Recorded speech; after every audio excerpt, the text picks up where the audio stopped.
সালামু আলাইকুম। আমাদের সেই ফুড ব্যাগিং বাড়িফোর আমগুলো কিছু আম পিঁপড়াই খেয়ে ফেলছে, পিঁপড়া প্রবেশ করছে, ঠান্ডা জায়গা পেয়েছিল, পিঁপড়ার জন্য ডিস্টার্ব। তো এটা হচ্ছে আমাদের সেই বাড়িফোর ফুড ব্যাগিং আম। আমরা প্রতি বছর বেশ কিছু পরিমাণ আম ফুড ব্যাগিং করে নিরাপদ আম খাওয়ানোর উদ্দেশ্যে প্রতি বছর, এবছরও আমরা করেছি। সামনের বছর ইনশাল্লাহ আরও বেশ কিছু পরিমাণ আমরা ফুড ব্যাগিং করব। এই আমগুলো খাওয়ার সুবিধা হচ্ছে এগুলোতে 50 দিন বা 2 মাস কোনো রকম কীটনাশক স্প্রে করা হয় না। এই জন্য এটা বাচ্চা কাচ্চা সহ সকলে রিল্যাক্সে নিরাপদে খেতে পারে আর কি।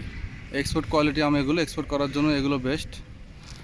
ফুড ব্যাগিং আম সবার ঊর্ধ্বে, যদিও ভাই এখনও পর্যন্ত সকলে এই ফুড ব্যাগিংয়ের উপকারিতা সম্পর্কে জানেন না।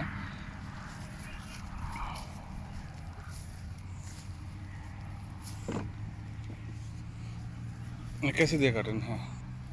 এগুলো আমাদের সবগুলো বাড়িফোর, আর অল্প কিছুদিন পর হয়তো বা আমরা গরমতি হারভেস্ট করতে পারবো। পুরোটা দেখাই, পুরোটাই কিন্তু ফুড ব্যাগিং করা আছে।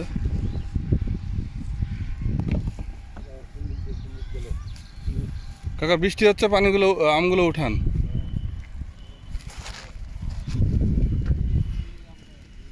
বাড়িফোর